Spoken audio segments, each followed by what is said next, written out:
Okay, website Google पर किसी भी टाइप का अगर कंटेंट आपको नजर आ रहा है तो as a content writer just text के फॉर्म में जो डाटा अवेलेबल होगा आपने वो राइट करना है। उसके अंदर डिफरेंट टाइप्स है, ब्लॉग्स हैं, वेबसाइट कंटेंट है, कॉपी राइटिंग है। कॉपी राइटिंग में जितना भी सोशल मीडिया पोस्ट पे आप डाटा देख रहे होते हैं, लाइक कोई ब्रांड की प्रमोशन है, कोई एड है, वो एज अ कॉपी राइटर आपको लिखना है। इज इट क्लियर कि what is content writing, content writing है क्या चीज? अगर इसमें किसी को कंफ्यूजन है तो आप पूछ लें, स्पेशली डॉक्टर नाज और बाकी स्टूडेंट्स जिनका कोई कॉन्सेप्ट क्लियर ना हो तो साथ साथ पूछ लीजिएगा, क्योंकि ये आप लोगों के लिए ही रिपीट किया है। ऑल्दो हमने ब्लॉग कंप्लीट कर लिया था, बट सारी डिटेल्स आपके माइंड में होना लाजमी है ताकि आप आने वाले सेशन में इजीली अंडरस्टैंड कर सकें।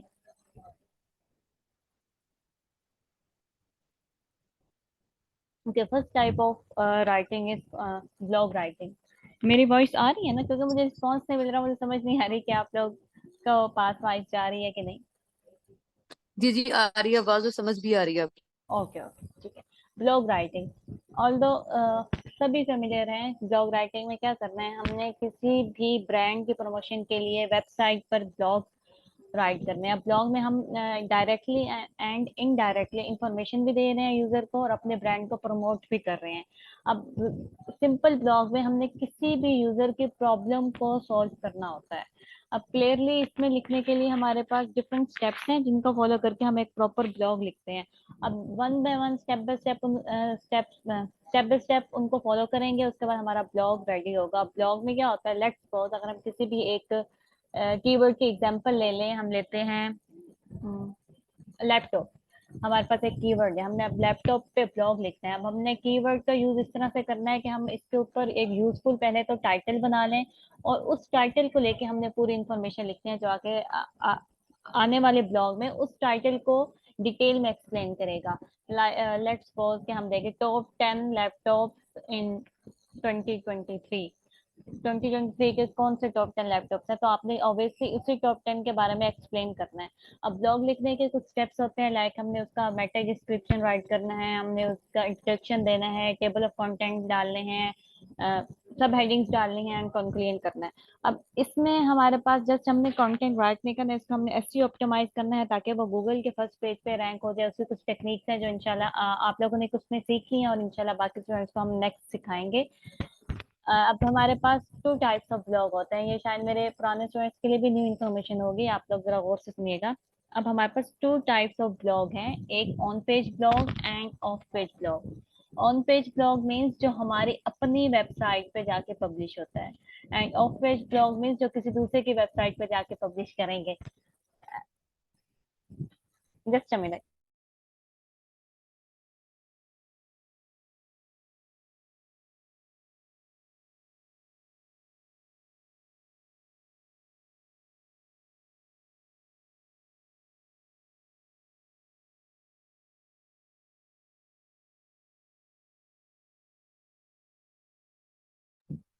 ओके, ऑन पेज ब्लॉग में क्या होगा कि हमने जो भी अपना कंटेंट पब्लिश करना है वो अपनी जिस वेबसाइट के लिए राइट कर रहे हैं उस पे ही जाके पब्लिश करना है। But although of page blog में क्या होगा, हमने किसी दूसरे की वेबसाइट पे एज अ गेस्ट जाके पब्लिश करना होता है, बट उसके अंदर हम इनडायरेक्टली अपने ही सर्विसेज का बारे में एक्सप्लेन कर रहे होते हैं। अब इसकी एग्जांपल हम इस तरह से ले सकते हैं कि हम किसी दूसरे की वेबसाइट पे अपने ही प्रपोजल राइटिंग, अपने ही कंपनी ब्रांड को प्रमोट नहीं करते, जस्ट इनडायरेक्टली वन लाइन में बता देते हैं कि अगर आप ये सर्विसेज ले रहे हैं तो हमारी वेबसाइट पे आके लें।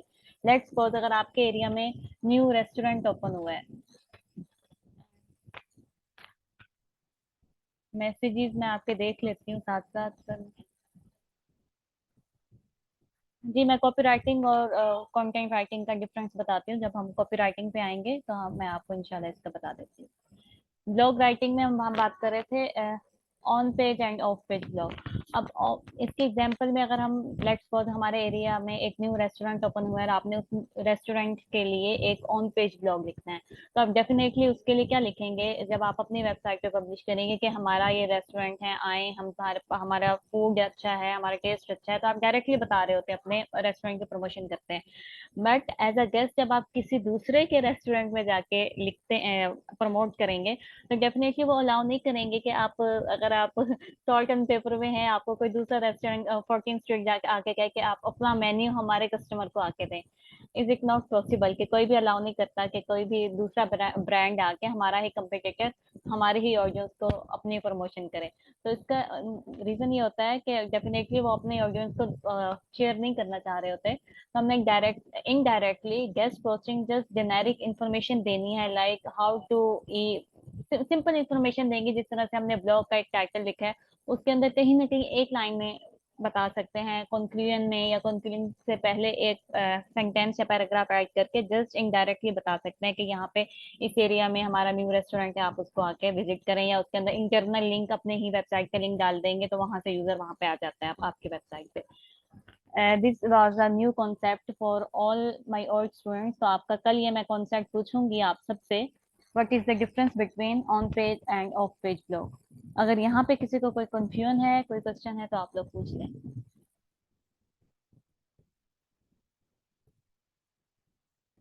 Is it clear? Yes ma'am ma'am. ये ऑफलाइन ऑफलाइन ब्लॉग का जरा दोबारा कीजिएगा रिपीट। सॉरी मुझे समझ नहीं आया, ऑन पेज ब्लॉग का आपने दोबारा पूछा? नो मैम, ऑफलाइन पे है जो ब्लॉग है। ऑफलाइन है, of page and okay ma'am. On page blog. Okay, on page blog ये होगा जो हम अपने ही वेबसाइट पे पब्लिश कर रहे होते हैं, अपने ही ब्रांड को प्रमोट करने के लिए लिख रहे होते हैं, जिसके अंदर हम डायरेक्टली प्रमोट कर रहे होते हैं अपने ब्रांड को। बट ऑफ पेज ब्लॉग हमने एज अ गेस्ट पोस्ट किसी दूसरे की वेबसाइट पे अपडेट करना होता है कंटेंट, बट उसके अंदर हम डायरेक्टली अपने ब्रांड के प्रमोशन नहीं कर सकते। हमने जस्ट जेनेरिक इन्फॉर्मेशन देनी होती है और उसके अंदर कहीं ना कहीं इनडायरेक्टली अपनी वेबसाइट का या अपने ब्रांड का जिक्र करके उनको इन्फॉर्म करना होता है कि ये भी वेबसाइट अवेलेबल है, आप यहाँ पे आके विजिट कर सकते हैं। ओके मैम, ठीक। The next is website content. Although सब फेमिलियर हैं, इसके अंदर हमारा हो चुका है स्टार्ट। बट वेबसाइट कंटेंट क्या होगा? जब हम कोई भी एक वेबसाइट ओपन करते हैं, लेट्स सपोज किसी ब्रांड की, या किसी भी आप क्लोथिंग ब्रांड ले लें, लाइक लाइमलाइट हो गया, दराज में देख लें, तो डिफरेंट प्रोडक्ट्स को सेल करने के लिए हर ब्रांड ने अपनी अपनी वेबसाइट बनाई हुई है। जे डॉट है, मैं इस तरह से फेमस वेबसाइट्स का नेम ले रही हूँ ताकि आपको समझने में इजी हो। अब इनके वेबसाइट्स पे डिफरेंट पेज बने हुए हैं। सर्विसेज के पेज हैं, लाइक वुमेन क्लोथिंग अलग है, समर का सेक्शन अलग है, विंटर का अलग हो गया, होम पेज अलग है, जिसके अंदर उन्होंने ओवरऑल पूरी वेबसाइट को डिस्क्राइब किया होता है होम पेज में कि आपके ब्रांड में कौन कौन सी प्रोडक्ट्स अवेलेबल हैं, आप क्या क्या बाय कर सकते हैं। अबाउट अस का पेज अलग है, कॉन्टेक्ट अस। अब एज अ कंटेंट राइटर आपने हर पेज का अलग अलग कंटेंट लिखना है। अब ब्लॉग राइटिंग और वेबसाइट कंटेंट थोड़ा डिफरेंट होगा। ब्लॉग में आपने डिटेल 800 to 1200 के दरम्यान है किसी सॉल्यूशन को लेके उसको सॉल्व करना है। बट वेबसाइट कंटेंट में आपने जनरल इंफॉर्मेशन जस्ट प्रपोजल से लिखने हैं कि हमारे पास हाई क्वालिटी की ये चीजें अवेलेबल है, आप आए हमसे बाय करें, उनकी प्राइसिंग क्या है, उनकी प्रोडक्ट की कौन से कलर्स हैं। इस तरह का कंटेंट आप वेबसाइट कंटेंट में जाके लिखेंगे। Is it clear? Any question?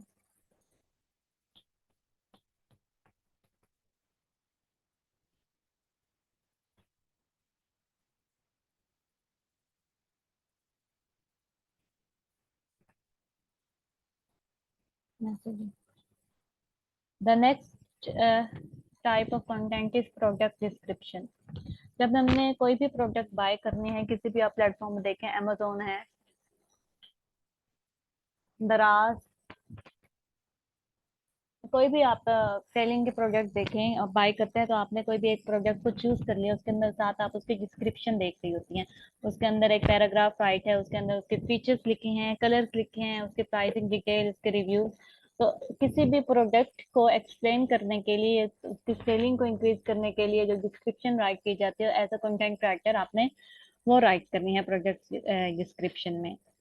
Let's suppose अगर आपने किसी मोबाइल को बाय करना है, आप उसकी वेबसाइट पे जाएंगे, उस मोबाइल को ओपन करेंगे, तो उसके सारी स्पेसिफिकेशन, उसके फीचर्स, उसके कलर्स, एवरी डिटेल आपको एक पैराग्राफ में या बुलेट पॉइंट्स में अवेलेबल होगी। तो जब भी आप प्रोडक्ट डिस्क्रिप्शन लिखते हैं, तो आपको क्लाइंट की तरफ से उस प्रोडक्ट की डिटेल अवेलेबल होती है। ऑब्वियसली आप अपनी तरफ से उसके कलर्स नहीं लिख सकती, उसकी स्पेसिफिकेशन खुद से चेंज नहीं कर सकती। तो आपने एज इट इज जो क्लाइंट ने दिया होता है उसको मैनेज करके, उसका सेंटेंस स्ट्रक्चर्स वगैरह ठीक करके उसके अकॉर्डिंग राइट करना है। इंशाल्लाह इनको हम डिटेल में वन बाय वन करेंगे, जिस तरह से ब्लॉग राइटिंग का इन डिटेल किया है। आगे सारे स्टेप्स को वन बाय वन लेके चलेंगे। Is it clear? Yes, ma'am. Okay. Yes, I'm clear. SEO writing keyword research, ये ऑल्दो आप लोग वो फेमिलियर है कि किस तरह से हमने कीवर्ड का यूज करना है। एसईओ राइटिंग क्या होता है? एसईओ मींस जो न्यू है उनके लिए सर्च इंजन ऑप्टिमाइजेशन। जब आप एक कंटेंट लिखते हैं वो गूगल के आप कंटेंट लिख के आपने पब्लिश कर दिया तो वह गूगल के, हमारे पास गूगल के कोई मिलियंस पेजेस अवेलेबल हैं, तो आपको नहीं पता आपने जो राइट किया है, अपडेट किया है, वो गूगल के किस पेज पे है। सर्च इंजन ऑप्टिमाइजेशन ऐसी टेक्निक है जिसके थ्रू हमारा लिखा हुआ अपडेटेड कंटेंट गूगल के फर्स्ट पेज पे लाने की कोशिश की जाती है।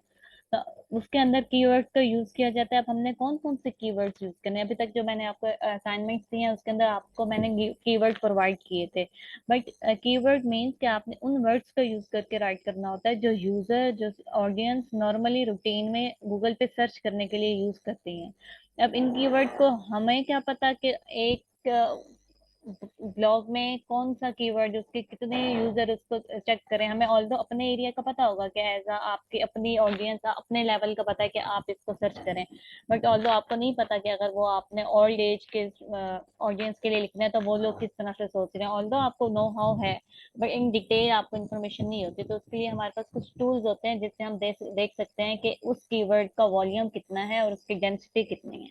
हमने हाई वॉल्यूम मीन्स कि ज्यादा से ज्यादा यूज होने वाले keyword, and low density means कि उसके कंपिटिटर्स लो हो, उसको डी रैंक होने के चांसेस कम हो। इस तरह के कीवर्ड फाइंड करके अपने राइटिंग में यूज करना है। तो इसके कुछ टूल्स हैं, मैं आपको इन डिटेल बताऊंगी, लाइक मोज है, सेमरश है, कुछ टूल्स हैं जिनका यूज करके हम कीवर्ड को रिसर्च करके अपनी एसईओ ऑप्टिमाइजेशन अपने राइटिंग में कर सकते हैं।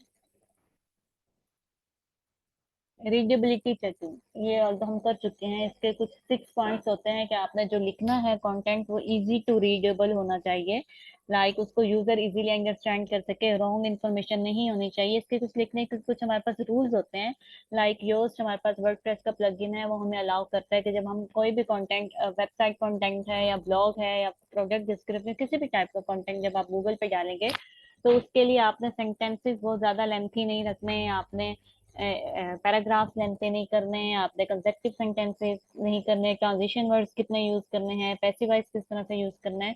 तो इंशाल्लाह ये भी डिटेल में मैं कुछ स्टूडेंट्स को करवा भी चुकी हूँ, बट जो न्यू आए हैं उनको इंशाल्लाह आने वाले सेशंस में रीडेबिलिटी चेकिंग का भी एक सेशन रखेंगे। Next is grammar checking. Although हमारी ग्रामर बहुत अच्छी है, हमें बहुत अच्छी हाई लेवल की इंग्लिश बोलने आ रही है, बट हम लिख भी बहुत अच्छा रहे हैं, बट एज अ ह्यूमन जब हम बहुत लेंथी कंटेंट लिखते हैं तो डेफिनेटली 100% मिस्टेक्स आती हैं। उसके लिए भी हमारे पास समटाइम्स स्पेलिंग मिस्टेक्स आ रही हैं, सेंटेंस स्ट्रक्चर नहीं ठीक बन रहा, तो उसके लिए हमारे पास टूल है, ऑल्दो सब फेमिलियर हैं ग्रामरली के नेम से, उसका यूज करके हम अपनी ग्रामर मिस्टेक्स को दूर कर सकते हैं। स्पिनिंग एंड री राइटिंग, कल भी एक असाइनमेंट मैंने रिजेक्ट की थी। असाइनमेंट तो देखने से ही कंटेंट को पता चल जाता है कि वो एआई से रिजेक्टेड है, एआई से जनरेट किया गया है या उसको स्पिन किया गया है। आप कोई भी कंटेंट लें अगर एआई से, तो आप अपनी ही वेबसाइट को डी रैंक कर रहे हैं, आप कभी भी एआई जनरेटेड कंटेंट यूज नहीं कर सकते। ऑल्दो अगर मुझे पता नहीं चलेगा समटाइम आपके असाइनमेंट तो एक्सेप्टेबल हो जाएगी, बट जब आप एज अ प्रोफेशनल लिखेंगे तो आपको कोई भी नहीं अलाउ करेगा कि आप एआई से कंटेंट जनरेट करके उसको यूज कर लें। तो उसके लिए हमारे पास स्पिनिंग और रीराइटिंग की भी कुछ टिप्स हैं, बट वो मैं आपको at the end of the course में आपको बताऊंगी कि कौन से टूल का यूज करके आपने स्पिन करना है या फिर रीराइट करना है। स्पिनिंग तो हमने अलाउ ही नहीं करना, 0% अलाउ, बट रीराइटिंग की कुछ टेक्निक्स हैं जो मैं आपको at the end of the course में बताऊंगी कि किस तरह से आप स्पिन कर सकते हैं।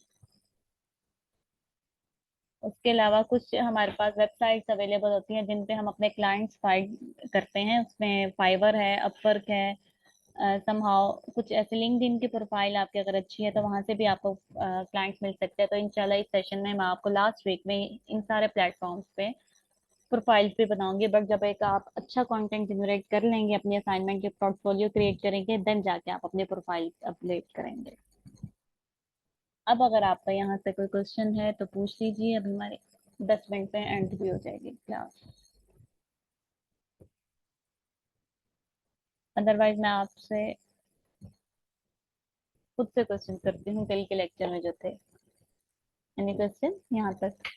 लास्ट सेशन में मेरे जो स्टूडेंट्स थे उनको कुछ इश्यूज आ रहे थे कि हमें समझ नहीं आई, सारी चीजें मिक्स हो रही हैं। आई थिंक अब वो इश्यूज क्लियर जो फोर्थ हो। स्लाइड पे ना वेबसाइट वाला ना, वो मुझे थोड़ा सा उसमें थोड़ी कंफ्यूजन हो रही है, और एसईओ सर्च इंजन ऑप्टिमाइजेशन, इसका समझ इन दोनों के आगे, लेकिन थोड़ा सा बता दें तो थोड़ा क्लियर हो जाए। ठीक है, मैंने आपको एक लास्ट टाइम में असाइनमेंट दी थी समझ, जिसके अंदर एक कीवर्ड था। मैंने आपको बताया था इस कीवर्ड का यूज आपने इन इन प्लेसेस पे करना है।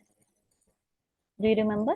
एक कीवर्ड आइए अब। ब्यूटी प्रोडक्ट का दिया था, उसको बोला था कि आपने टाइटल में यूज करना है, इंट्रोडक्शन में यूज करना है, सब हेडिंग्स में यूज करना है, बॉडी ऑफ कंटेंट में 2 टाइम था, एंड कंक्लूजन में 1 टाइम था, जो आपका कीवर्ड था ब्लॉग का।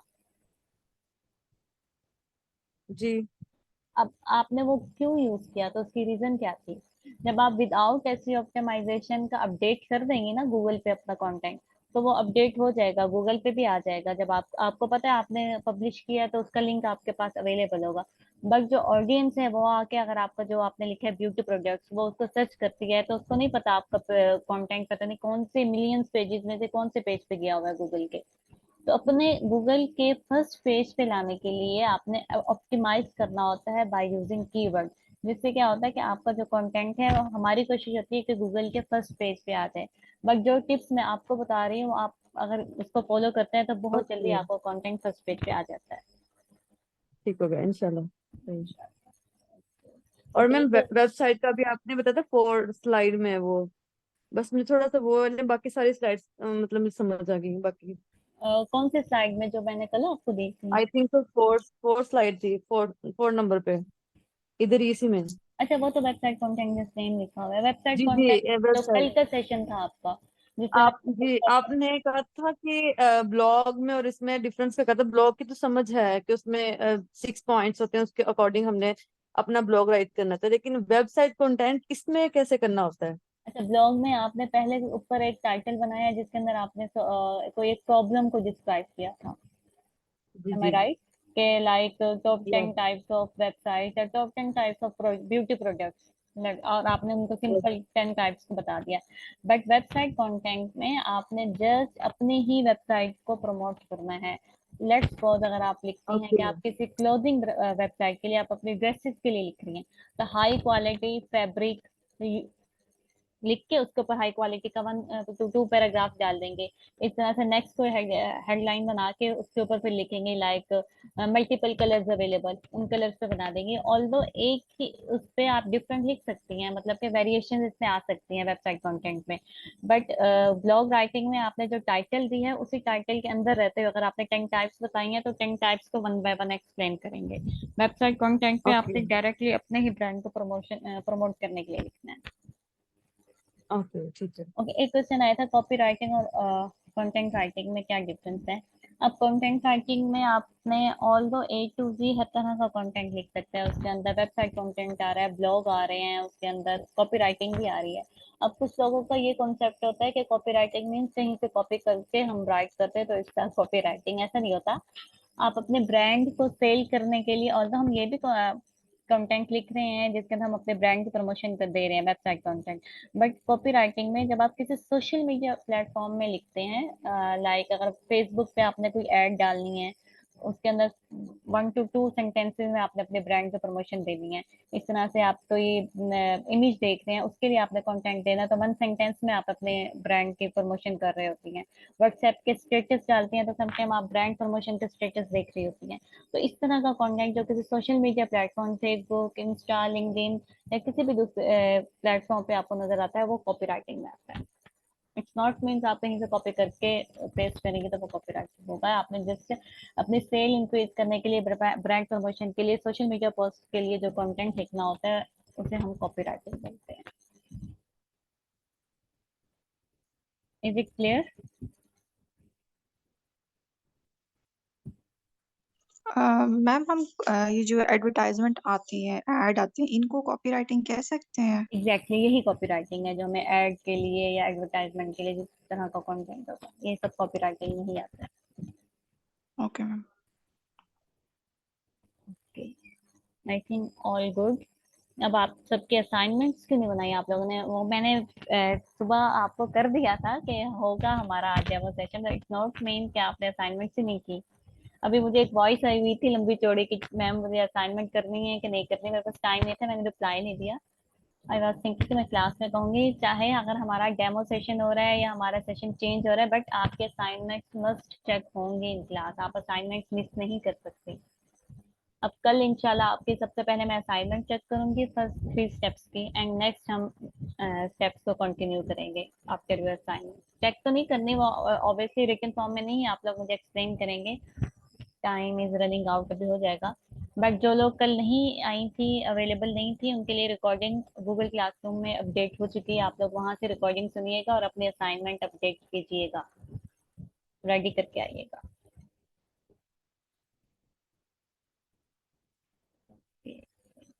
If you have any other question तो आप पूछ सकते हैं, मैम अदरवाइज रिटन फॉर्म में नहीं लिखना, हमें नहीं जस्ट नहीं। वर्बली मतलब कि समझाना है, ठीक।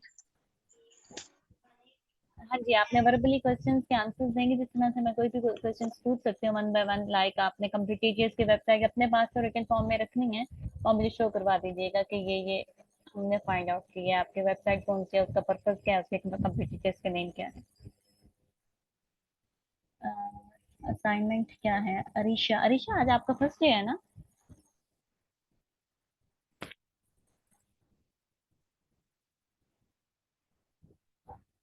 ठीक है, आप ऐसा करिएगा, मैम कायनात से डिस्कस कर लीजिएगा, उसके बाद फिर मैं आपको इसके अंदर ऐड कर दूंगी। ठीक है, ये सारी चीजें मैं आपको अवेलेबल कर दूंगी, आप मुझे पर्सनल व्हाट्सएप कर दीजिएगा, उसके अंदर मैं आपको बता दूंगी, या जिसके थ्रू आपको लिंक मिला है आप उनसे डिस्कस कीजिएगा कि आपको फिर मैं क्लास के ग्रुप में ऐड करूंगी, आपने इसी सेशन में आना है या नेक्स्ट सेशन में आना है, तो इंशाल्लाह आपका भी कंटिन्यू हो जाएगा।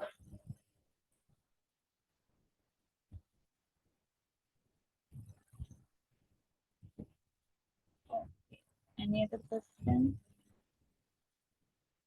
अभी तक हमारे 3 वीक्स हो गए हैं, बट आई रिकमेंड कि आप नेक्स्ट बैच को ही अब ज्वाइन करें, क्योंकि अगर आप इसको करते हैं तो हमारा ऑलमोस्ट होने वाला है, तो 1 मंथ में हमारा खत्म हो जाएगा। नेक्स्ट बैच हमारा इंशाल्लाह विद इन, हो सकता है ये अभी कंटिन्यू हम न्यू स्टार्ट कर देंगे, 2 वीक्स तक हमारा इंशाल्लाह न्यू बैच हो जाएगा, आफ्टर 2 वीक।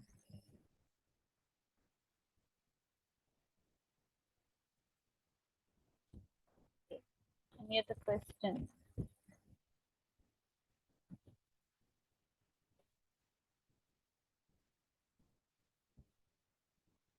नो मैम, बस एक रिक्वेस्ट करनी थी कि अगर आप असाइनमेंट वर्क जो है हमें वीकेंड पे दिया करें, हर वीकेंड पर, मतलब कि हम लोग के लिए ज़रा डिफिकल्ट हो जाता है कि अगर वीकडेज में मतलब कि हॉलीडेज में फ्राइडे सैटरडे और संडे में हम लोग एक ही दिन में असाइनमेंट कंप्लीट करें, ऐसा होता है कभी कोई आ जाता है, कभी हमें कहीं जाना पड़ जाता है। अम, मैं ऑल्दो मेरा अब ये 9 बैच स्टार्ट है, तो मेरा जो एक्सपीरियंस रहा है ना, मैंने ये वीकेंड का भी किया था कि मैं जस्ट वीकेंड दे दूं, बच्चों स्टूडेंट्स के लिए ज्यादा इजी होता है, but I am definitely not sure कि आप नहीं कर पाएंगे। वीकेंड पे क्या होता है कि अगर मैं आपके साथ पूरा वीकेंड टच नहीं रहती, आपको असाइनमेंट्स नहीं दे रही होती, तो लेजी हो जाते हैं उसके अंदर, कुछ स्टूडेंट्स तो क्लासेस ही छोड़ देते हैं, तो इस तरह से नहीं होगा, आपको असाइनमेंट्स डेली की डेली करनी होगी। जब आप एज अ राइटर काम करना शुरू करती हैं ना, तो आपको 2 आवर्स की डेडलाइन मिलती है कि आपने कंटेंट देना है। बिलीव मी, आज मुझे सुबह 9 बजे मुझे कंटेंट मिला था, मुझे शाम 4 बजे तक 10 पेजेस वेबसाइट कंटेंट के 10 पेजेस लिख के देने थे, and I definitely complete it. आपको ऑन टाइम करना है, आप उसके अंदर ये नहीं कह सकते, एक्सक्यूज भी नहीं अवेलेबल के सॉरी, क्योंकि अब आगे प्रोफाइल्स होती हैं, प्रोफाइल में हम इस तरह से नहीं कर सकते, तो एक्टिव तो आपको रहना है 100% एनी टाइम। वैसे भी आपकी ज्यादा असाइनमेंट तो नहीं है, अगर आप देखा जाए, अगर आप 10 मिनट या 15 मिनट भी दे देंगी ना इस काम को जो मैंने इस टाइम आपको दी हुई है, दैट्स इनफ। जस्ट आपने अपना एक कॉम्पिटिटिव वेबसाइट लेनी है, उसकी ऑडियंस देखनी है कौन सी है, और उसके अलावा खुद से सोच भी सकती हैं कि आप जो वेबसाइट ले रही हैं उसके लिखने वाले कौन होंगे, ऑडियंस तो खुद से सोचने से ही पता चलेगा। और उसके अलावा कॉम्पिटिटर्स, उसका नेम लिखेंगे गूगल पे, जो फर्स्ट वेबसाइट आएंगे, फर्स्ट 5 वेबसाइट, वो आपके कॉम्पिटिटर्स हैं। जस्ट 15 मिनट्स बताओ। Okay ma'am. कल वेबिनार होगा, डेमो क्लास आज ही, डेमो क्लास में है आप परीक्षा, वेबिनार डेमो क्लास आज ही है, ड्यूरेशन 2 मंथ्स है, ये 2 मंथ का ड्यूरेशन।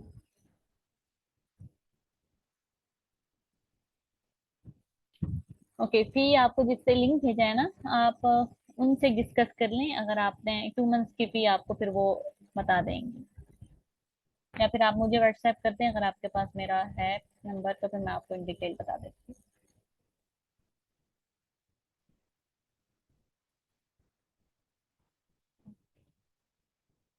अभी क्लास एंड हो जाएगी, तो इट मीन्स हमारी क्लास ओवर है। तब तक अगर कोई क्वेश्चन है तो पूछ लें। मेरा नंबर नहीं है। मैम कायनात का नंबर है या मैम आसमा शेख का नंबर होगा आपके पास? चले मैं यहाँ पे शेयर कर देती हूँ अपना भी, आप उनसे।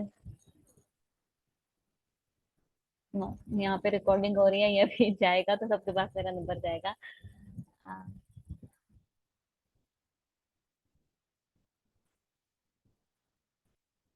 ठीक है, आप उनसे डिस्कस कर लें, वो आपको मेरा नंबर दे देंगे। मैं चैट पे नहीं टाइप कर सकती क्योंकि इस टाइम मेरी स्क्रीन ही रिकॉर्ड हो रही है। तो वैसे जिसके पास लिंक जाएगा तो मेरा नंबर फिर वहां पे चला जाएगा।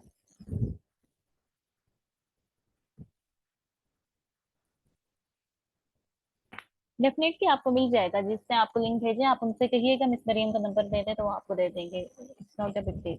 मैं खुद उन्हें इन्फॉर्म कर देती हूँ कि मिस अरीशा को मेरा नंबर दे दे। अच्छा, you are late, all done.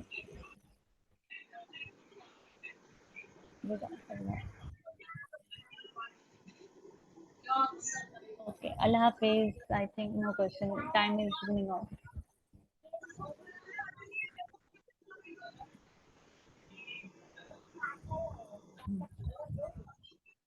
Allah Hafiz.